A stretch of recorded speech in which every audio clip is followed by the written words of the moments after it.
Olá, tudo bem? Vamos seguir o nosso estudo do livro Novas Essências do Pensamento de Unificação e agora, dando sequência no estudo do 7º capítulo sobre teoria da arte. Nós já iniciamos, na aula anterior, aí fizemos uma introdução, construímos um cenário, falamos sobre alguns aspectos, principalmente sobre os princípios a partir dos quais o pensamento de unificação trabalha, tendo como referencial, como paradigma para desenvolver a sua própria proposição acerca da teoria da arte a partir da perspectiva do pensamento de unificação. Como eu faço em todas as aulas facilitadoras, a gente vai fazer aí uma pequena introduçãozinha. Basicamente o livro está aí na sua tela, esse é o livro com o qual nós estamos trabalhando, o livro Novas Essências do Pensamento de Unificação. Como eu sempre faço também, dando ali o referencial para você obter o livro, se você ainda não tem, ele está disponível no site www.unificacionista.com e aí também está na sua tela disponível o QR Code com o qual você pode facilmente ali acessar o site, e ali no menu literatura, entre outros livros, já são mais de 60 livros disponíveis ali à sua disposição para fazer o download. Você pode ler online, assim como o livro Novas Essências do Pensamento de Unificação. A gente tem uma ferramenta bem legal ali que ajuda você a manusear e folhear o livro mesmo no site, mas eu sempre tenho recomendado e vou reiterar, faça o download, tenha ele aí para que você possa acessar com facilidade no seu celular, no seu notebook, enfim, no seu dispositivo. Porque, como eu sempre menciono e vou reiterar novamente, todas essas aulas facilitadoras são feitas a partir de trechos, de partes do livro, de partes das sessões específicas nas quais a gente tem se debruçado em cada uma dessas aulas facilitadoras. Eu venho trazendo aí trechos, os pontos que, no meu entendimento, são os pontos mais importantes, as ideias centrais com as quais, bem compreendidas, a gente tenta fazer aqui algumas exemplificações, trazemos alguns gráficos, eu procuro aí também contribuir com algumas exemplificações, para que você depois possa, acessando o livro, tendo ele em mão, por isso que eu sempre reitero essa importância de ter ele aí no seu dispositivo, fazer o download, afinal de contas é grátis, e aí você vai poder conseguir aprofundar e melhorar e detalhar e aprofundar, Eu acho que o aspecto mais importante é o aprofundamento e entendimento com clareza daquilo que nós estamos aqui de uma forma mais sucinta, mais resumida, mais conceitual, tentando desenvolver no intuito de facilitar realmente, tornar o pensamento de unificação mais acessível, mais compreensível, facilitar a sua compreensão e entendimento desse conteúdo fabuloso que é o Novas Essências do Pensamento de Unificação. E aí, dando sequência, só para a gente se posicionar, essa é a segunda aula desse capítulo Teoria da Arte. Na aula anterior, só para voltar ali um pouquinho, relembrando, se você já faz algum tempinho que não assistiu, que assistiu e não viu ainda, ficou uma distância, um gap aí de tempo entre a aula anterior e essa que nós estamos fazendo agora. Então ali nós falamos alguns aspectos sobre arte, a gente apontou ali algumas questões, mas assim, o aspecto mais importante que nós enfatizamos, o primeiro deles seria com relação à relação entre arte e cultura e a relação diretamente proporcional entre a decadência da arte e, obviamente, como resultado, a decadência também da cultura de uma forma mais ampla, nos seus aspectos. Aí estão incluídos alguns exemplos que a gente citou lá, economia, religião, ciência, enfim, a própria arte como manifestação plena desses aspectos da cultura. E ali também nós pontuamos os 3 princípios fundamentais com os quais a gente vai estar trabalhando nesta e nas próximas aulas ainda acerca do capítulo Teoria da Arte. Nós falamos primeiro ali, que o primeiro princípio, o primeiro ingrediente, componente aí da nossa argumentação para defender a teoria da arte do pensamento de unificação é o aspecto de propósito de criação de Deus e a sua criatividade. Eu lembro que na aula anterior a gente mencionou bastante aí sobre os aspectos que nós já estudamos, sobre o propósito de criação, especificamente sobre o ser humano, desenvolvemos bastante sobre isso no 3º capítulo, Teoria da Imagem Original, e fizemos o aspecto criatividade, um capítulo bem específico, uma aula facilitadora bem específica, quando estudamos lá no 1º capítulo, ainda em Deus, ainda na imagem original, esse tema, criatividade. O segundo ponto ali que nós mencionamos também como essencial para o entendimento e desenvolvimento da teoria da arte, à luz do pensamento de unificação, é o aspecto de alegria e criação à semelhança, né? Então, se você anotou, está aí no seu caderninho, então é isso aí, nós temos esse aspecto aí fundamental, falamos bastante sobre isso também, vamos desenvolver um pouco melhor agora, sim, no aspecto principalmente ali de formação de alegria, não especificamente nessa aula, vamos fazer ali alguns aspectos, mas ao longo das próximas aulas a gente vai elaborar e desenvolver e se aprofundar sobre esse tema, né? Mas o aspecto criação à semelhança é um item que nós já estudamos também, principalmente lá na teoria da natureza humana original, e a gente vai revisitar aqueles aspectos, conceitos e ideias que a gente desenvolveu naquela aula específica. E aí, por fim, né, o terceiro ponto, o terceiro item, o terceiro ingrediente, componente aí dos elementos básicos que a gente vai usar como referencial é ação, dar e receber. Também temos uma aula, né? Uma aula toda ela dedicada a esse tema, né? Lógico que a gente recorreu em outras aulas, especificamente também lá no terceiro capítulo, Teoria da Natureza Humana Original, sobre ação, dar e receber. Beleza? Feito aí um resuminho, né? Relembrando aí essa última aula, se já tem uma distanciazinha temporal aí de que você tenha assistido ela, então tá aí, né? Lançamos alguns pontos, não vamos fazer toda a aula de novo, afinal de contas ela tá lá gravada. Vamos então propriamente começar a aula de hoje? Então vamos lá, pega aí o seu caderno, a sua caneta, né? Se você tiver com o livro à mão aí no seu dispositivo, no seu celular, tablet, laptop, enfim, acompanha comigo aí, tá?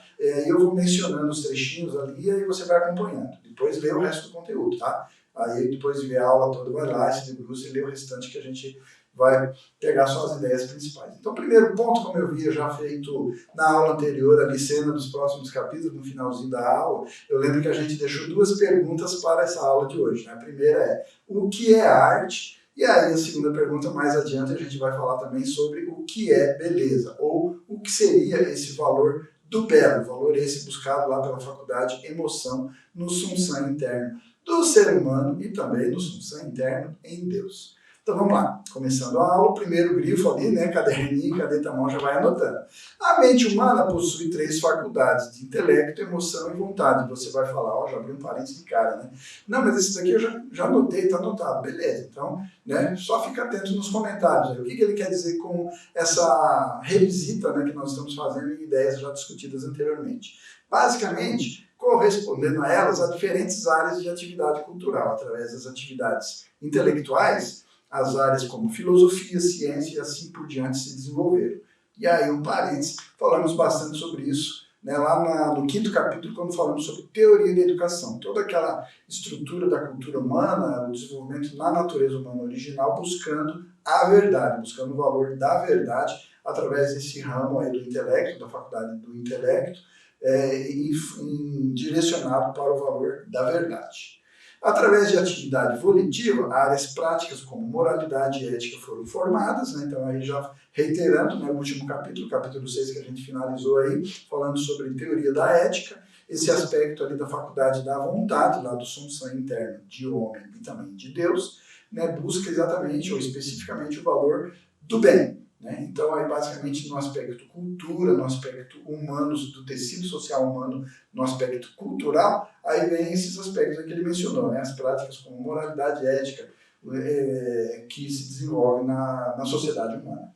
E aí, por fim, através da atividade emocional, as diversas áreas da arte vieram a existir. Então, aí, basicamente, falando desse terceiro aspecto, dessa terceira faculdade da emoção, também lá do Sum-Sam interno, do ser humano e de Deus, que busca, né, alcançar ou obter o valor do belo ou da beleza, né, e aí, basicamente, essa busca no aspecto cultura humana se focou, se desenvolveu, se estruturou naquilo que a gente chama de arte, né, arte em todos os seus ramos, em todas as suas facetas, né, em todas as suas nuances.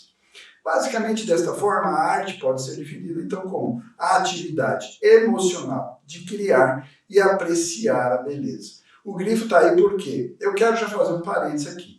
Está relacionando a atividade emocional, está bem claro isso, né? A atividade emocional está ligado, então, à faculdade da emoção no Sum-Sam interno, seja de Deus, a imagem original, ou do ser humano, teoria da natureza humana original, bem discutido isso lá no terceiro capítulo. Né?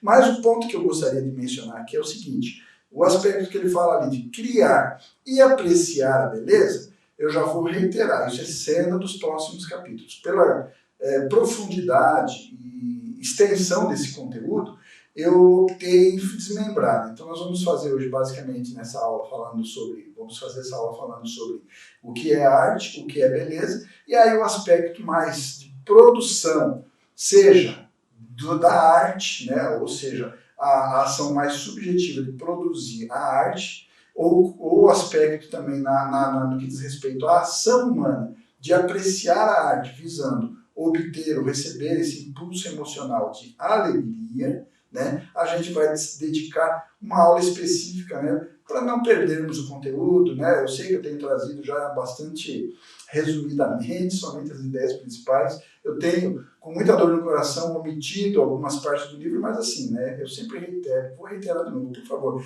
depois pega o livro, se debruça sobre ele, estuda, porque é um conteúdo fantástico, tá? Então eu já peço perdão, peço desculpa por não trazer todo o conteúdo, porque senão essas aulas acabariam ficando muito extensas, cansativas, e o objetivo é só né, dar aqueles insights, dar as ideias, dar o pulo do gato, como eu já mencionei numa aula anterior, dar as ideias fundamentais, as dicas da prova, né, como a gente sempre brinca, para depois você pegando o livro ali se sinta bem mais confortável e facilitado esse teu trabalho de assimilação, de cognição das ideias do livro, né?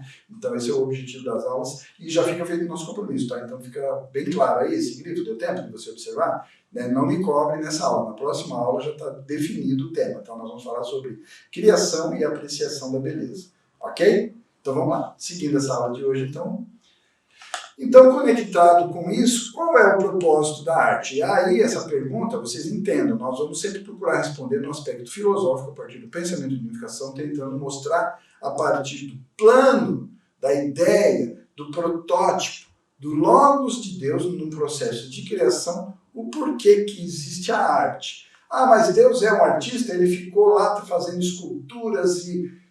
se você observar bem a natureza, sim, isso é verdade. Mas a gente observa que o ser humano deu uma aprimorada, né? Consegue fazer isso de forma bastante aprimorada. Mas a gente vai falar um pouco sobre isso durante a aula, então vamos por parte, né? O propósito pelo qual Deus criou os seres humanos e o universo era também, obviamente, como já estudamos lá no primeiro capítulo, Teoria da Imagem Original, né? Obter alegria através de amar os seus parceiros, objetos. Da mesma forma, é para o propósito de obter alegria que as obras de arte, as quais são objeto dos artistas, são criadas. Obviamente, né, já estou até fazendo menção, né, sutilmente, aí se você buscar naquilo que a gente falou na aula anterior, sobre alegria e criação à semelhança, nós, seres humanos, somos criados muito intimamente à semelhança de Deus, a esses atributos de Deus. Então, tal como Deus criou todos os seres nas suas quase que infinitas, né, formas, tamanhos, cores, etc., etc., buscando de forma muito única e peculiar, nós já falamos sobre isso lá, né, no estudo da imagem individual, lá no primeiro capítulo, né, tal qual Deus faz isso, nós, seres humanos, tendo essa mesma natureza divina, de buscar alegria através de amar e termos a criatividade, continuarmos como co-criadores dessa obra de criação de Deus, também fazemos esse mesmo processo, ou seja, fazemos coisas através das quais nós buscamos também sentir e experimentar alegria, coisas que, através da beleza, desse valor do belo, nos dá esse impulso emocional de alegria. Beleza? Resumidinho daquilo que a gente já falou, né, também conceitualmente lá nos capítulos anteriores, né, primeiro capítulo e terceiro capítulo. Portanto, a arte também pode ser descrita então como a atividade de criar alegria através da criação e apreciação. Então eu grifei de novo e reitero, na próxima aula, não perca, nós vamos falar, vai estar aí gravado, logo você já vai poder aí acessar a próxima aula, né, sobre criação e apreciação do belo, ou da beleza, né? Agora eu achei interessante, eu trouxe essa citação do livro que fala ali sobre o crítico de arte britânico Herbert Read, que defendia que todos os artistas têm esta mesma intenção, ou seja, o desejo de agradar. E a arte é mais simplesmente e muito geralmente definida como uma tentativa para criar formas de agradar. Então esse sentimento está em sólida concordância com a definição de arte que a gente traz, que a gente vai trazer, que a gente vai elaborar nesta aula e também lá no livro Novas Essências do Pensamento de Unificação, nesse capítulo sobre teoria da arte. Beleza? Então é só uma citaçãozinha para dar uma ilustrada. Então vamos lá. Arte e alegria. Como já afirmado, a arte é a criação de beleza, ou seja, a criação de alegria. Cabia aí um grifo? Cabia. Né? Dá tempo de você copiar? Dá. Mas você conseguiu pegar aí o pulo do gato, a dica da prova? É uma relação íntima, é uma relação diretamente proporcional. Ela está intimamente ligada. Quando nós falamos nesse impulso, nesse desejo de produzir arte, está diretamente ligado e o resultado é quase que uma consequência natural, né? É a criação de alegria. Então a arte e a alegria estão intimamente relacionadas, numa correlação de interdependência, né? E a gente vai desenvolver melhor sobre isso. Eu te garanto que na próxima aula, falando sobre o processo de criação, quando o artista, no desenvolvimento do seu trabalho, seja ele qual for, em qual área da arte que seja, né? E também no apreciador da arte, quando ele vai apreciar a arte buscando receber esse impulso, ambos, criador e apreciador, vão ter uma relação de dar e receber com esse objeto, esse produto, essa arte, seja ela qual for, uma arte sonora, uma arte visual, uma arte esportiva, né? A gente fala muito sobre esporte em alguns lances, como no futebol, no beisebol, no basquete, no vôlei, no futebol americano, que a gente vê alguns lances que a gente fala, nossa, isso não é pintura, é uma obra de arte, o cara é um artista para fazer esse lance, é muito bonito, né? Você percebe? Tem alguns pontos que a gente vai trabalhar sobre estética, sobre conceito de estética, o que é o belo, entendeu? Tem vários aspectos aí que a gente precisa perceber e compreender, mas basicamente essa relação entre criar e apreciar, a gente vai dedicar toda a próxima aula sobre esse tema, beleza? Então, sem a gente se estender aqui, vamos lá, seguindo ali. Então, basicamente, o que é a alegria? Essa é a grande questão, essa é a pergunta, né? O que vem a ser alegria? Então, basicamente, a gente trouxe lá do princípio de vida a seguinte afirmação. A alegria surge quando temos um parceiro objeto no qual nossa natureza interna, nossa forma externa estão refletidas, manifestadas e desenvolvidas, aprimoradas, melhoradas. Beleza? Então, percebe? Se a gente for aprofundar essa discussão aqui sobre arte, né, seja a área que for, a gente fica muito preso, às vezes, ao aspecto de arte simplesmente ali, né, visual, ou sonoro, como uma música, uma pintura, uma escultura, mas mesmo algumas ações humanas, elas também manifestam esse valor do belo. E essas ações não estão diretamente ligadas àquilo que a gente conceitua de forma mais genérica como arte. Como eu mencionei ali o exemplo do esporte, por exemplo, né? Lances artísticos, né, de determinados atletas nas suas áreas específicas que se tornaram, inclusive, referência, muitos deles acabaram entrando para a história da sua categoria esportiva, etc, etc. Mas não se atém só a isso também, a gente pode aplicar isso em várias outras ações humanas aí, como, por exemplo, a arquitetura, a engenharia, né, enfim, né, a gente só está trazendo aí alguns insights para ajudar na nossa racionalização, né. Então, seguindo ali, nosso parceiro objeto nos ajuda a sentir nossas próprias natureza interna e forma externa através do estímulo que ele fornece. Este parceiro objeto, esta parceria objetiva, pode ser intangível ou também pode ser substancial, né? Então, assim, a alegria surge quando o Sun e o Rim-san de um parceiro objeto se assemelham àqueles do sujeito. Então, aí você já começa a observar a ação dar e receber. Percebe? A gente mencionou isso na aula anterior ali como um ingrediente fundamental aí na definição de arte. E aqui fica bem claro, né? Quando a gente começa a já botar a interação, né? Que os atributos, as características, Sun-san e Rim-san, do parceiro objeto, no caso aí se a gente estiver falando de uma obra de arte, seja ela qual for, sonora, visual, enfim, né? Ela está muito semelhante, ela manifesta muito semelhantemente os atributos e características do seu autor e também pode estar nessa mesma relação com o seu apreciador. A gente vai detalhar isso mais adiante na próxima aula. Mas aí eu já estou tentando fazer com você os links do que o pensamento de unificação fala sobre aqueles conceitos que a gente já construiu na aula anterior lá, né? Tá aí a ação do receber, essa interação entre o artista e a sua obra, ou o apreciador e esta obra, o produto da ação do artista, da criação, o apreciador também vai ter essa interação para receber o estímulo de alegria desse produto, dessa obra, enfim, né? São alguns exemplos aí, ok? Como explicado, então, em ontologia e epistemologia, dentro do pensamento de unificação, o ser humano é uma encapsulação do universo. A gente falou bastante sobre isso, principalmente lá no segundo capítulo, ontologia, uma teoria do ser, né?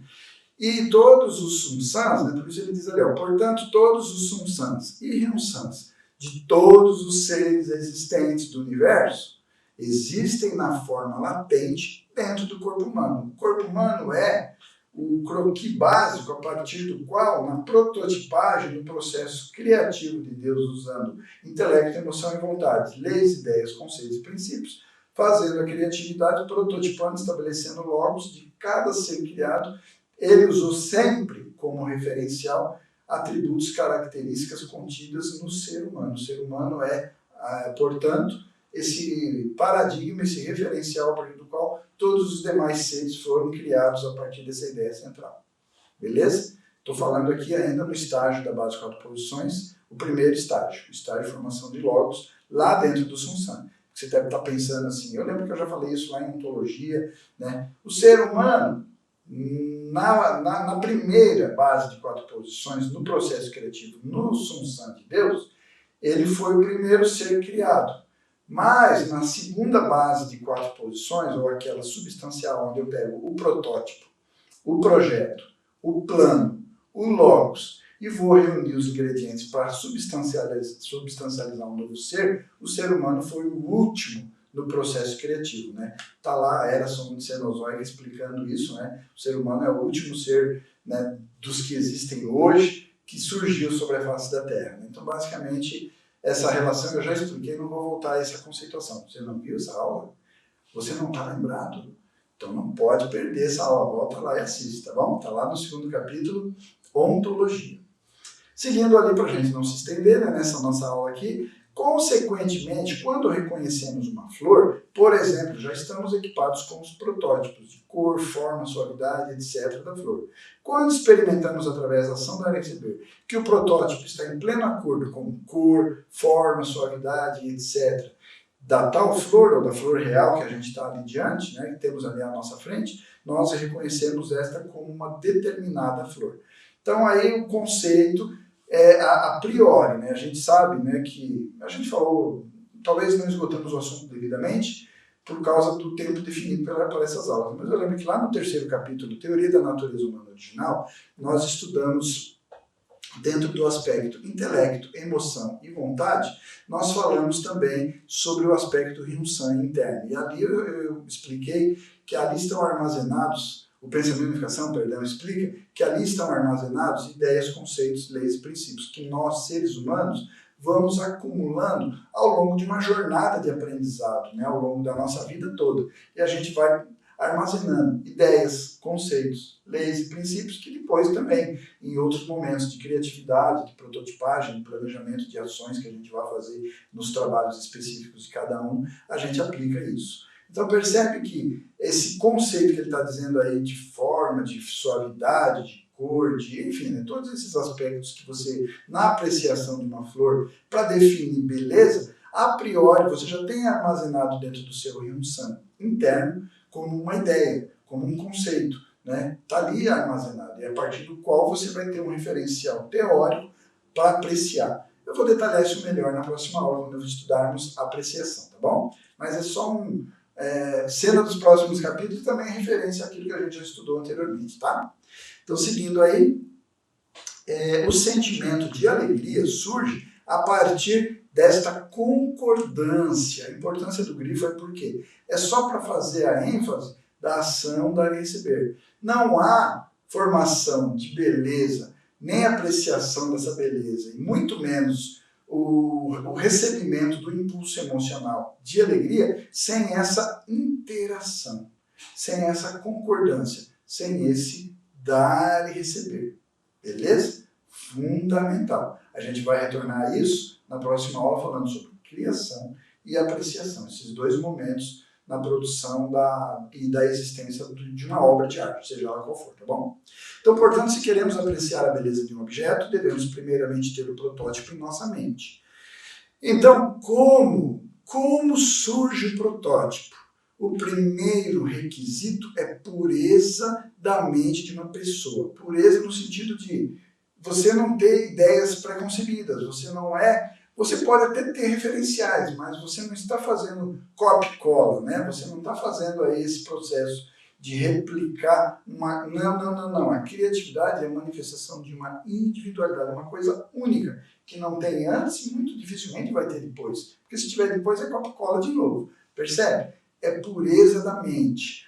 Se a mente está pura, protótipos virão à tona naturalmente manifestando as suas próprias características, peculiaridades, singularidades. Gente, enfatizei muito isso lá na Teoria da Natureza Humana Original, falando sobre imagem individual. A preciosidade da individualidade, especificamente a preciosidade da individualidade humana.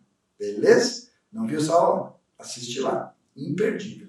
Seguindo ali, o segundo requisito é educação. Através de um estudo teórico e apreciação das várias formas de beleza, os protótipos dentro do subconsciente são mais facilmente simulados e vêm à tona da consciência. Então, por exemplo, não adianta dizer que, por exemplo, o Mozart escreveu as peças, né, que ele escreveu lá de sinfonias e tal, por estalo, né? Não, ele tinha que ter um conhecimento, ele tinha que ter conhecimento de instrumentos, de tons, de notas, de altos, de baixos, etc., ritmo, velocidade, enfim, todos esses elementos, eu estou citando música, mas se aplica a tudo, tá? Né? Para a gente não estender, não vou ficar aqui fazendo vários exemplos, depois, pelo amor de Deus, né? Você vai aí, faz as suas reflexões e os seus próprios insights. Mas são assim, a gente tem que entender que todo tipo de atividade, você precisa de educação, você precisa de formação, de conhecimento. Ah, eu quero tocar um instrumento, então você pega ele e sai tocando, né? Tem pessoas autodidatas? Tem, mas alguma coisinha ela vai buscar ainda, ela vai precisar aprender, ou ler uma partitura, ou conhecer o funcionamento desse instrumento. Então percebe que a educação, seja ela formal ou mesmo que seja autodidata, ela é necessária, o aprendizado, o conhecimento, beleza? Anota aí, deu tempo hábil para você anotar. É dica, vai cair na prova. Um ponto importante aqui que ele menciona, né, vou falar um pouco aqui sobre semelhança de Sunsang.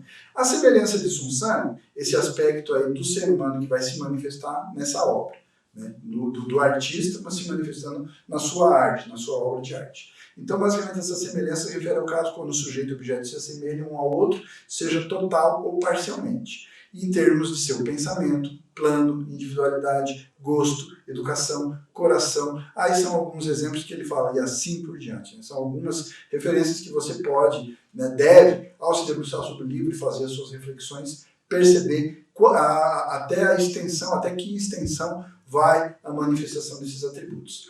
Então, entre estes, uma semelhança em pensamento é particularmente importante, porque quando se encontra no objeto um pensamento semelhante ao seu próprio pensamento, o pensamento do artista, o pensamento do sujeito, o objeto passa a parecer belo.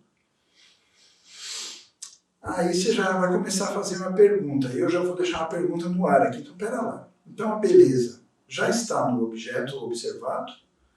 Ou essa beleza demanda um relacionamento? Né? Ah, a flor é bela.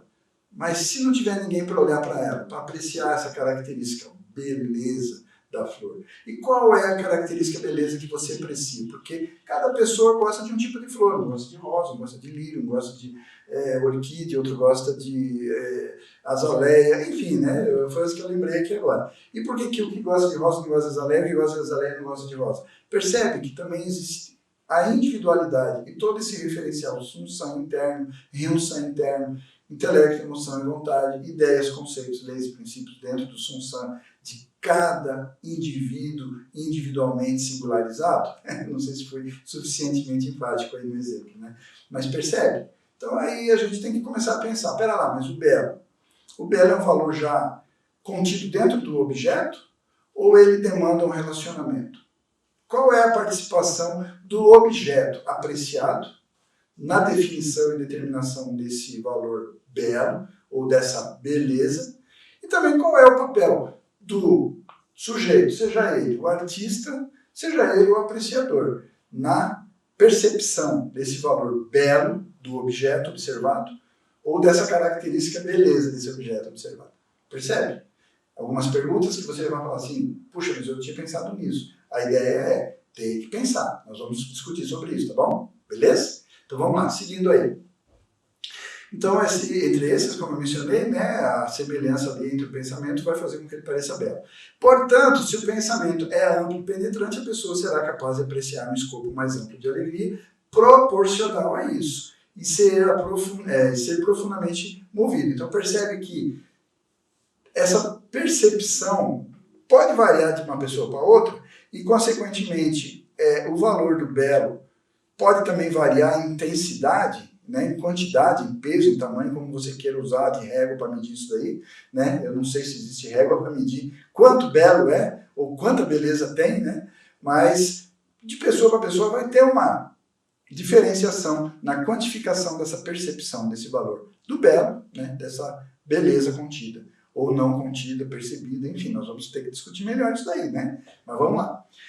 Então, assim, a semelhança em Sun se refere à semelhança entre o Sun do artista, né, o qual está contido na sua obra de arte, e o Sun também do apreciador, ou seja, a semelhança no seu coração, pensamento e assim por diante. E o grau de semelhança entre o apreciador e o artista que criou essa obra vai definir também a intensidade, porque às vezes o artista, né, derramou um tipo de emoção sobre aquela obra que o apreciador, ele na sua individualidade, é diferente do criador, do artista.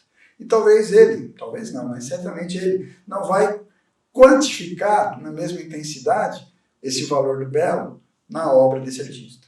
Ou a quantidade de beleza, né, vamos dizer aí, quantidade quanto, né? Existe uma régua para medir isso, mas enfim, né, é só uma exemplificação, tá bom? Seguindo aí, vamos falar também sobre o aspecto Ryun-san. A gente falou de Sun-san e Ryun-san, então também tem a questão da semelhança em Ryun-san. O Ryun-san é um objeto que se refere aos seus elementos físicos, os quais percebemos com os nossos sentidos físicos, né? A forma, cor, som, odor, etc. De uma coisa. Quando esses elementos estão de acordo com os propósitos dentro de nós, podemos apreciar a beleza e sentir alegria. Ali falando sobre, por exemplo, o odor e paladar, né, porque ele fala dos 5 sentidos, então eu também me lembrei que existe arte, por exemplo, também na culinária, né? A gente vê, não, tudo bem, a gente tem o instinto da fome, a gente come, mas quando está com fome come qualquer coisa e tal, mas às vezes nós nos damos o direito, né, de experimentar uma alegria diferente. Então, por exemplo, quando a gente vê em alguns programas de televisão sobre culinária, que você vê um prato grande, uma porção pequenininha, toda ela trabalhada ali, parece uma escultura, uma obra de arte, e aí a pessoa experimenta e tem ali uma experiência de sabores, né, muito peculiares que você não vai encontrar tão facilmente em outras situações, e aí por ser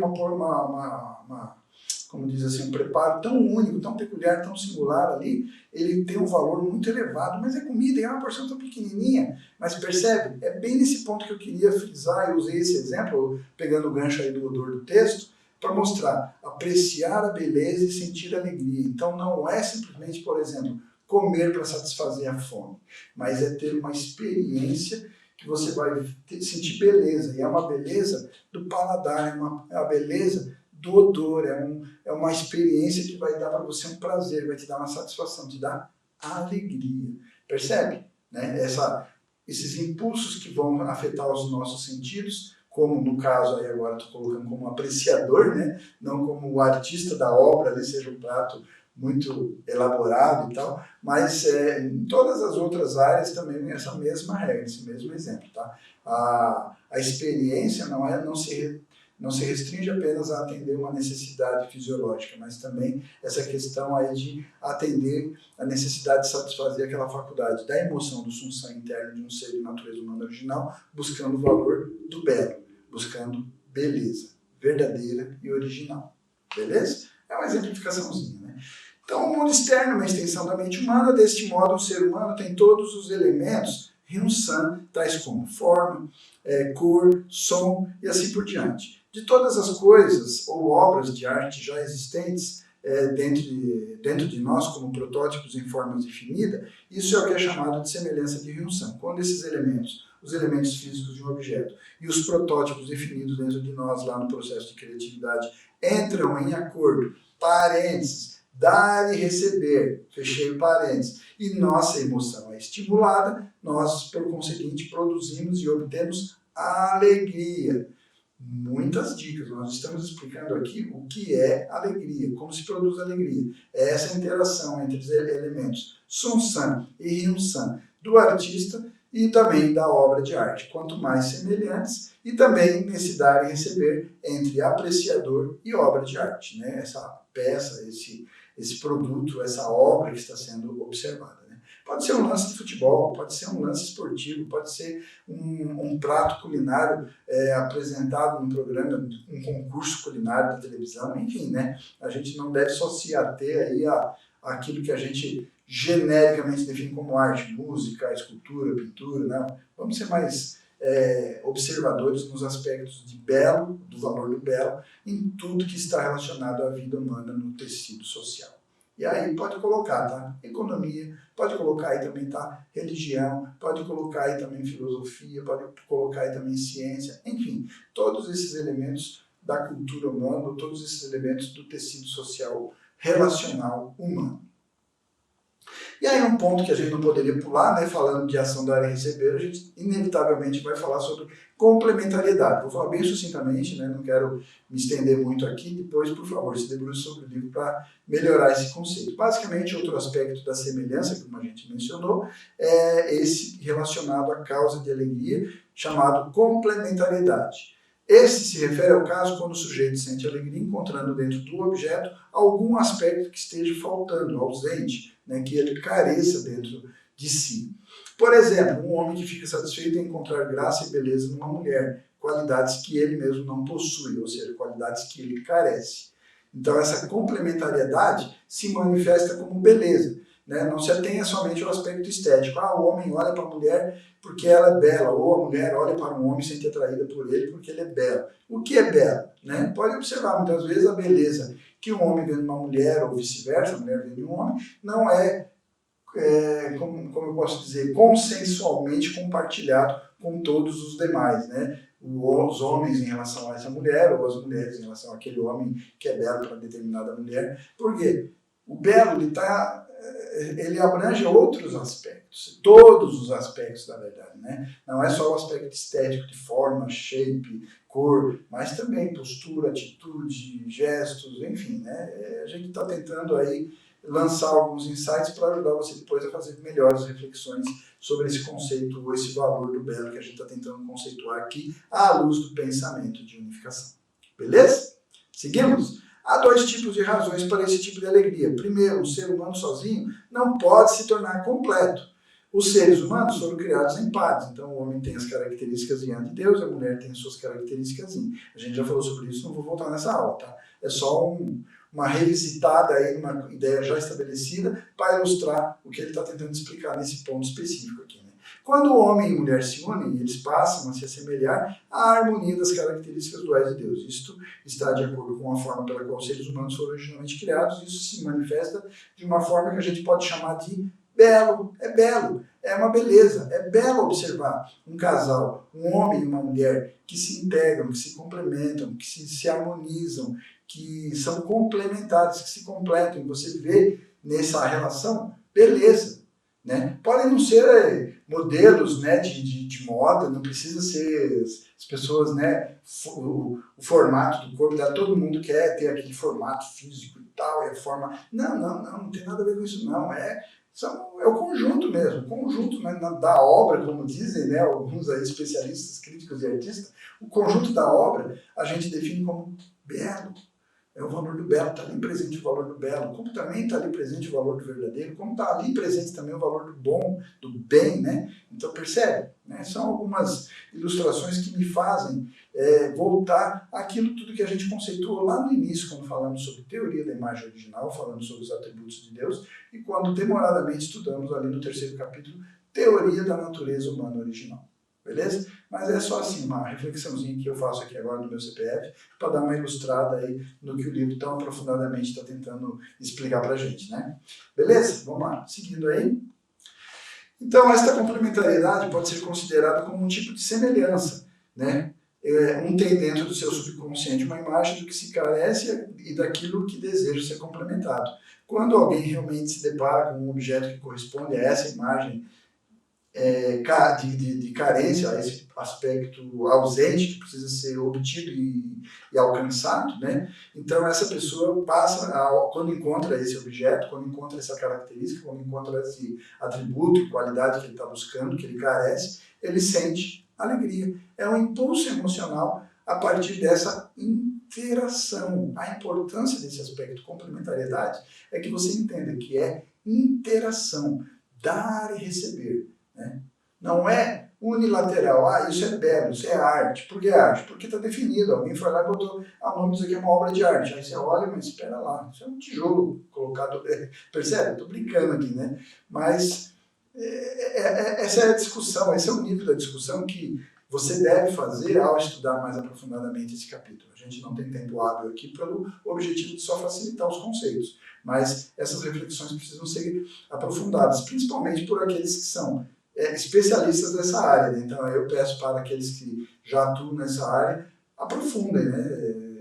Vão a fundo nessas questões aí, porque a gente realmente precisa empreender, ao entender essa teoria da arte proposta pelo pensamento e educação, como a gente pode realmente mudar os rumos da arte no mundo atual e, consequentemente, não deixarmos ela nesse processo decadente que se encontra, puxando junto todo o conjunto da cultura humana também para esse declínio, para essa decadência. Né? Mas, enfim, é só um parênteses fechando ele aqui, dando sequência.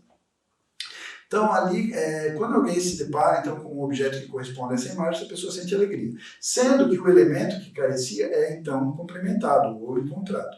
Neste caso, também, o objeto se assemelha à imagem dentro da mente do apreciador. Assim, complementariedade é um tipo de semelhança, né? Essa semelhança entre quem cria e o objeto criado, ou também no aspecto de apreciação em quem, e a obra que ele está apreciando. Nós vamos melhorar isso na próxima aula, tá? Aqui estamos só lançando os princípios básicos, aí, semelhança de Hyun-San, semelhança de Sun-San, complementariedade, beleza? Então vamos lá. Segundo, Deus criou os seres humanos de tal forma que eles possuem imagens individuais de Deus. Eu já mencionei um pouquinho ali há pouco aí atrás, falando sobre esse aspecto de imagem individual lá da teoria da imagem original e também da natureza humana original. Portanto, um homem e uma mulher sentem alegria através de se engajar em ação de receber com outros e encontrando neles aquilo que está ausente em si mesmo.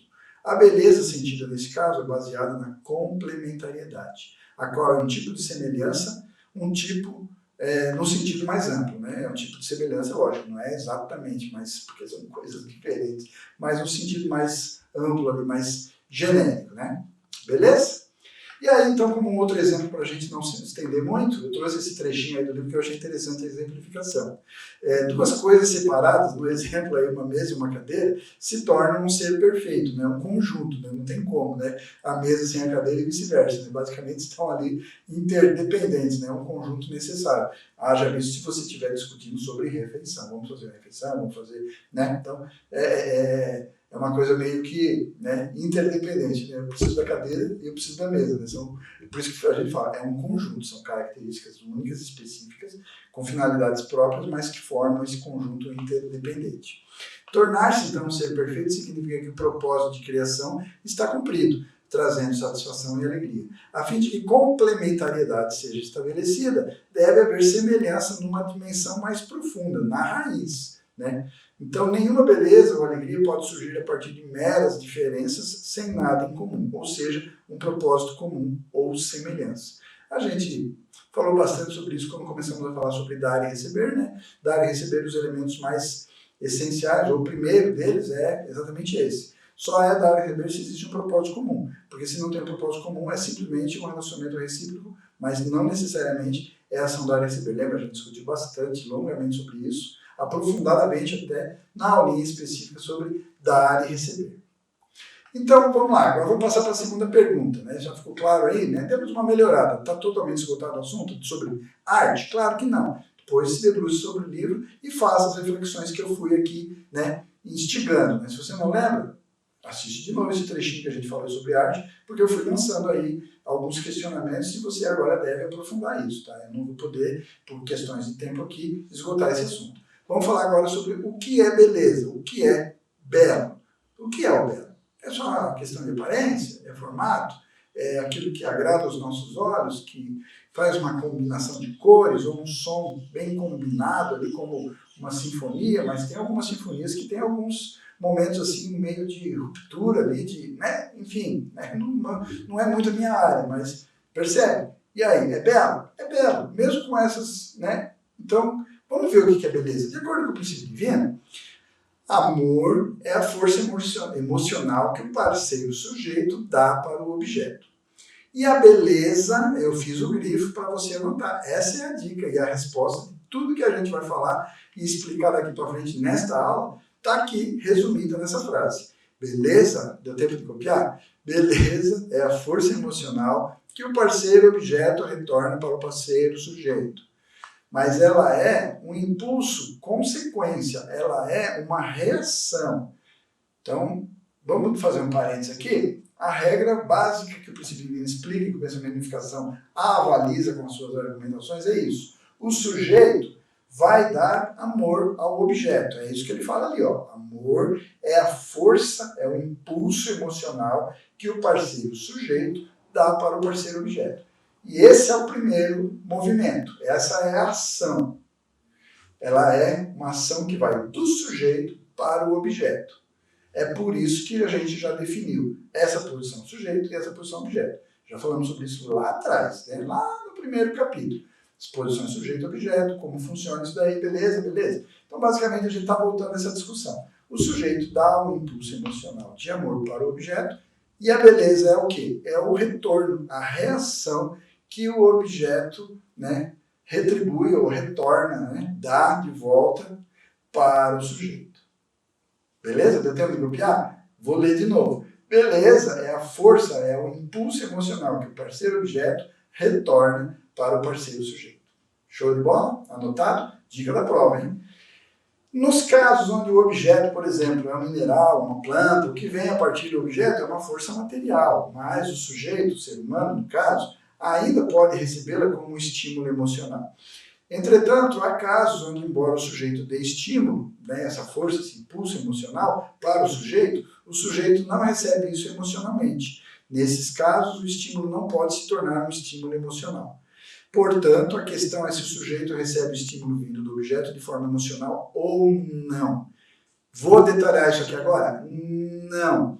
Próxima aula, vamos falar sobre criação e apreciação. Beleza? Esses dois momentos no que diz respeito à produção de alegria, ou a formação desse estímulo emocional de alegria, né? Seja para o artista, o criador da obra, ou para o apreciador da obra, né? Já produzida anteriormente ali. Beleza? Mas esses são aspectos que a gente vai discutir adiante. Tá, nós estamos agora começando a tocar sobre isso? Tá, esse trechinho aí, talvez eu use na próxima aula, então não perca ela, tá? Depois você assiste aí na sequência, tá bom? Talvez a gente retorne isso aí, porque com certeza, isso eu já posso dizer de antemão, tá ligado com a próxima aula, criação e apreciação. Portanto, a questão é se o sujeito recebe estímulo emocionalmente. Esse é o aspecto. O impulso emocional precisa ser percebido, ele precisa ser recebido. Então, o sujeito, seja ele o artista na criação da obra, seja ele o apreciador dessa obra produzida, ele precisa perceber emocionalmente esse impulso. Percebe? Vou detalhar isso na próxima aula, mas eu quero enfatizar esse aspecto para que você jamais esqueça que o belo, né, esse valor belo ou a beleza, ela não existe por si só, ela não é um valor objetivamente existente, mas ele é resultante, né? O valor do belo ele é resultante dessa interação entre sujeito e objeto, através de dar e receber. Beleza? Dica da prova. Vai cair na prova, tá bom? É dica fundamental. Se não entendeu isso, não conseguimos nem discutir o que a gente vai discutir na próxima aula. Criação e apreciação, tá bom? Então, basicamente, ele finalizando ali, se o sujeito recebe estímulo emocionalmente, então esse estímulo se torna um estímulo emocional, ou seja, ele vai perceber ele como a alegria. Beleza? Portanto, beleza pode ser definida, então, como força emocional ou, né, pode colocar aí também, não tem problema, né? Impulso emocional ou, ele até usa essa palavra ali, né, no texto, estímulo emocional que o objeto dá ao sujeito. É o retorno, a reação, do objeto para o sujeito em reação à ação inicial feita por ele, dando amor. A gente vai detalhar isso sobre criação na próxima aula. Sendo que beleza é um dos valores primários, juntamente com verdade, bem, ele é essencial, fundamental, está lá no âmago do ser humano, função interna, intelecto, verdade, beleza, vontade, bem, emoção, beleza. É essa a essência, ou como ele diz ali, são os valores primários, está lá no ponto mais interno, depois ele se detalha, aí ele vai se fragmentar nas suas diversas manifestações de arte, verdade e bem, né? Como a gente já mencionou aí, né? de beleza, verdade e bem, né? Dos valores. Então, basicamente, então, ele está dizendo ali que o valor de um objeto que pode ser sentido como um estímulo emocional. Já falei bastante sobre isso, o grifo eu fiz questão, porque esse é o ponto essencial dessa discussão. Beleza é um impulso emocional, tá? Não tem nada a ver com cores, com harmonia de som. Isso constrói, mas isso desencadeia um impulso que tem que ter interação, tem que ter dar e receber. Fundamental essa percepção. Para a gente sair daquele paradigma de beleza é uma coisa já objetivamente contida dentro do objeto. Não, é do resultado de uma colação, de uma observação, de uma apreciação, né? Mas enfim. Descrevemos então a força emocional que o sujeito dá ao objeto como amor e a força emocional que o objeto retorna para o sujeito, beleza. Entretanto, na realidade, no caso dos seres humanos, tanto o sujeito como o objeto recebem mutuamente amor e beleza. Porque essa é uma questão fundamental, que o amor que o sujeito dá para o objeto também pode ser percebido como beleza. Tal qual a beleza que o objeto retorna para o sujeito também pode ser percebido como amor. E aí, essa inter-relação. Então, você acaba percebendo que a palavra amor e beleza acaba meio que se tornando nuances da mesma coisa. É um impulso emocional ativo, um impulso emocional reativo. Vou detalhar isso na próxima aula. Tá? Será nos próximos capítulos, tá bom? Em outras palavras, então, o objeto também dá amor para o sujeito e o sujeito também dá beleza para o objeto. Então, a razão é que quando o parceiro sujeito e o parceiro objeto se tornam completamente unidos em harmonia, amor é encontrado na beleza e beleza é encontrada no amor. Isso é uma citação que está lá no princípio divino, exposição do princípio divino, e que cabe bem para ilustrar isso que eu acabei de falar e referenciar nesse parágrafo anterior. Então, quando uma força emocional é enviada, seja do sujeito para o objeto ou do objeto para o sujeito, ela é enviada como amor e é recebida como um estímulo emocional. Fundamental isso. Percebe? Sai do sujeito como amor, pode chegar no objeto como beleza. Sai do objeto como amor e pode chegar no sujeito como beleza. Pegou? Pegou a dica? Não pegou? Não vou repetir. Repete o vídeo aí se você quiser. Mas é isso aí, tá bom? Então vamos lá. Na discussão acima, então, chegamos a uma definição de beleza como entendida no pensamento de unificação. Basicamente, esse é o aspecto de beleza. É o impulso emocional que o objeto retorna para o sujeito como reação ao impulso originalmente desencadeado pelo sujeito de amar em direção ao objeto. Beleza? Resumão dessas últimas telas que a gente falou aí. Beleza? Então vamos lá, agora, determinação de beleza. De uma forma sucinta, eu trouxe também o trecho do princípio divino, exposição do princípio divino, falando o seguinte: como é determinada a beleza? O princípio divino explica da seguinte maneira: o valor pretendido de uma entidade em sua criação não é fixo como um atributo inerente do próprio ser. Ao invés, ele é estabelecido através do relacionamento mútuo entre o propósito da entidade, de acordo com o ideal de criação de Deus, e o desejo original das pessoas de valorizá-la e fazer surgir seu verdadeiro valor. Ficou grande, confuso, mas a gente vai detalhar isso lá em apreciação na próxima aula. Basicamente, entenda, é interação, não está inerente. Esse objeto aqui tem o seu valor de beleza. Seja ele quilos, toneladas, megatons, enfim, estou brincando, né? Não tem uma régua. Mas, enfim, quanta beleza tem aqui? Está nele contido isso? Não está contido. Ele tem um propósito de existência? Tem. E a minha necessidade, o meu desejo, a gente já falou sobre isso lá no 4º capítulo, a axiologia, desejo. Não estudou?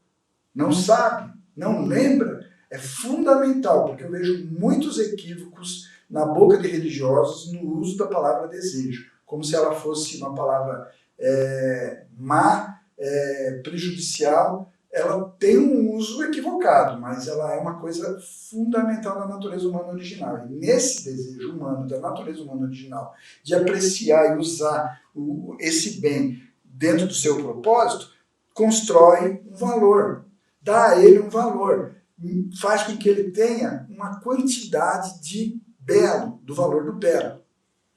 Eu vou melhorar esse conceito na próxima aula. Mas a ênfase aqui, por favor, nesse momento, entenda. Interação, relacionamento, ok? Considere uma rosa com sua beleza original. Como a sua beleza original é determinada? Ela é determinada quando o propósito para o qual Deus criou a flor e o desejo humano divinamente concedido de apreciar e fazer surgir sua beleza são realizados em conjunto, através de dar e receber, relacionamento mútuo com um propósito comum. Dito de outra forma, uma pessoa ideal sente a plenitude da alegria quando seu desejo de buscar beleza é satisfeito pelo estímulo emocional que a flor dá a ele. Nesse momento, a flor manifesta sua beleza original. Você fica pensando, nossa, é poético, mas eu não entendi. A gente vai detalhar isso na apreciação, mas perceba, a ênfase aqui tem um propósito, mas esse propósito que eu criei, esse ser existente, o propósito dele atende o meu desejo, eu tenho desejo de usar ele, porque senão não tem nem interação, não tem relacionamento, não vai ter dar e receber. E esse dar e receber, se ele passar a existir, é ele que começa a definir verdade, bem e beleza. O belo, o valor do belo. Ok? É interação, é relacionamento. Sujeito e objeto. Dar e receber. Enfatizamos bastante isso na aula anterior, quando definimos lá os 3 princípios, né, para entendimento e compreensão de arte e também de beleza.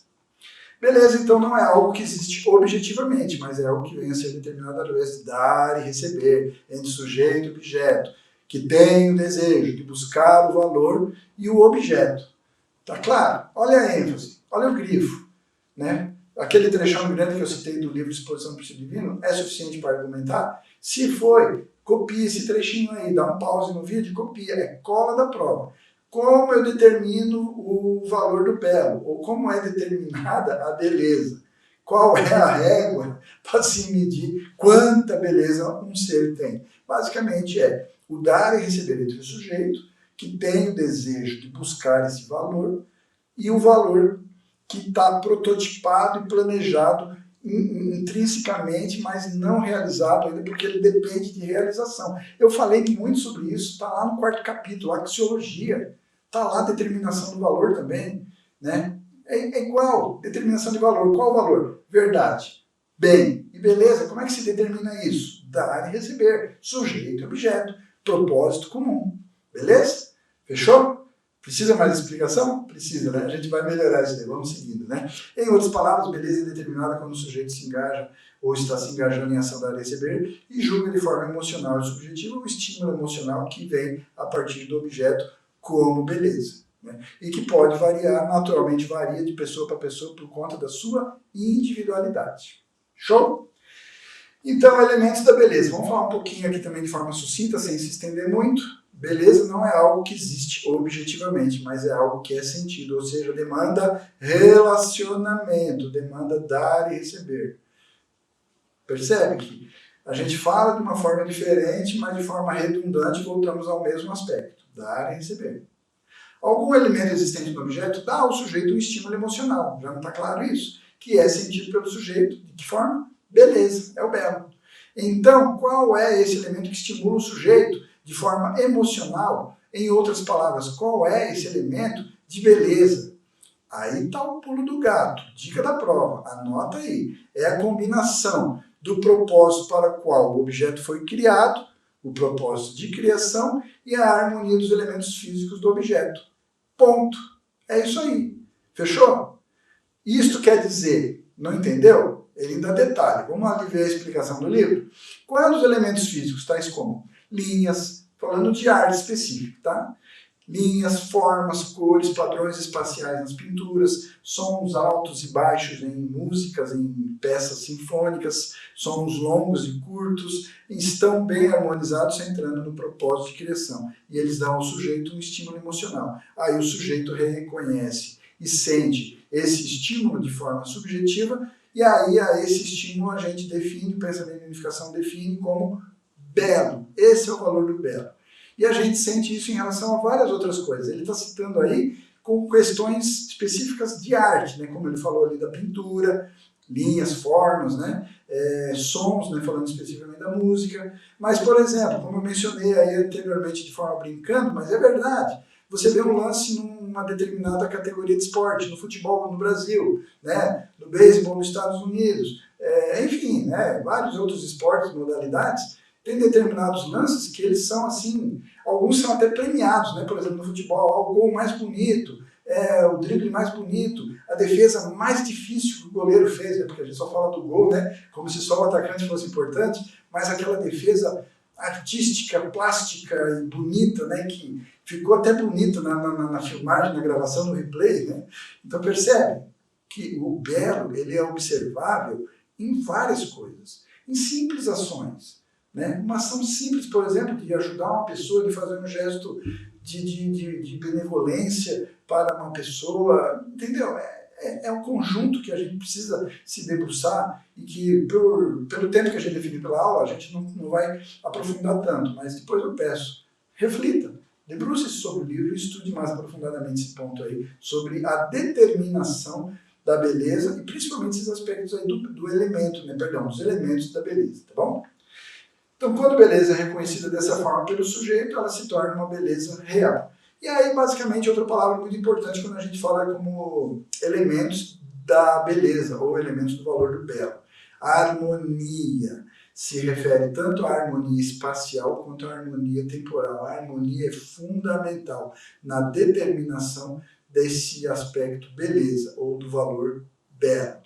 A harmonia espacial basicamente se refere, né, sem se estender muito, à harmonia no arranjo espacial. A harmonia temporal se refere à harmonia que é produzida através da passagem do tempo. Um exemplo muito simples é velocidade, ritmo, essas questões da música, né, que a gente também pode perceber, né, temporalmente, né, é um exemplo só para ilustrar, mas depois, por favor, melhora os meus exemplos aí, tá? Vamos tentar não estender muito essa aula.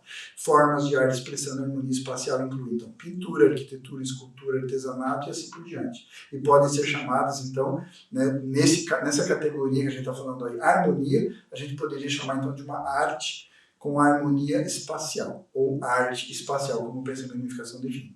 E formas de arte manifestando a harmonia temporal, eles incluem literatura, música e assim por diante. Então a gente poderia também, dentro dessa classificação harmonia, né, a gente poderia definir esses modelos aí de arte como arte temporal, né, a classificação temporal da arte. Há outras formas de arte, incluindo teatro, dança e etc., as quais manifestam ambas, né, tanto a harmonia espacial também quanto a harmonia temporal. Né? Então elas seriam né, biharmonia, né, poderíamos dizer assim, porque elas abrangem esses dois aspectos, temporal e espacial.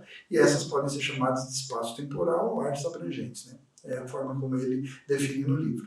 Em qualquer outro caso, é a expressão da harmonia que dá surgimento a esse sentimento de beleza. Aristóteles disse em sua Metafísica, as formas principais de beleza são ordem, simetria e definição.